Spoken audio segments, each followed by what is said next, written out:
Rolling Stones, and those were the bands that we listened to. We were 15 years old. And what I noticed was that we had a world full of Peter Pans and no Captain Hook. And I said, well, I'll gladly play Captain Hook. Now this, I didn't really think this through at the point, you know, because first of all, my dad was a pastor.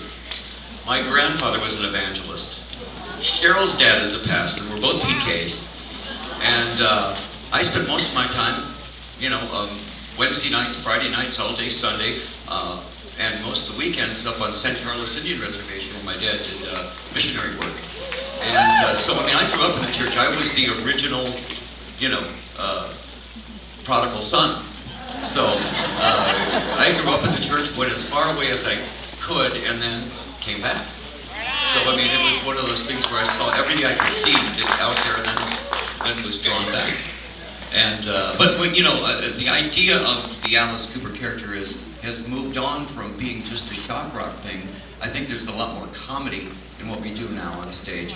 And when I became Christian, my pastor said, I don't think you should quit being Alice Cooper. I mean, look at you.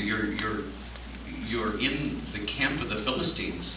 You know, he says, you're not just one of them, you were their leader. You were the Fonz, you know. And so it's funny when I would, you know, when I announced that I was Christian, all my friends, you know, guys from Motley Crue and guys like that, I'd walk in the room, they'd all go, shh. The Reverend's here. And I'd say, guys, I know all the words, okay? You know, it's okay. But I always tell the guys in the band, if they're late for rehearsal, usually you get docked $100 or something for being late. I say Bible study. Awesome. Nobody's ever late. They would rather pay the $100 than go to Bible study. That's awesome.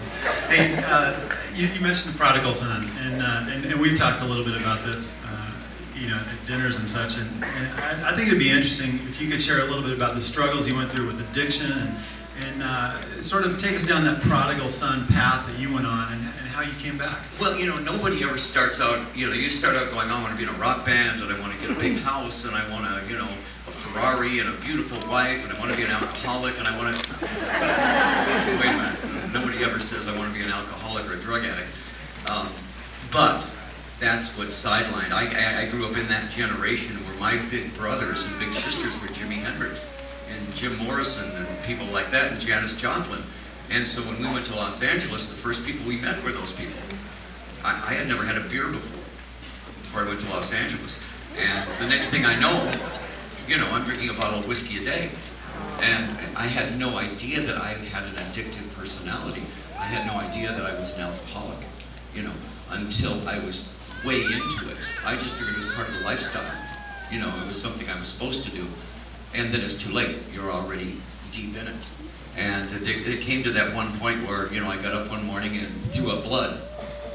And I thought, well, that's not good. That can't be a good thing. So Sheryl, you know, grabbed me by the ear. I was in the hospital.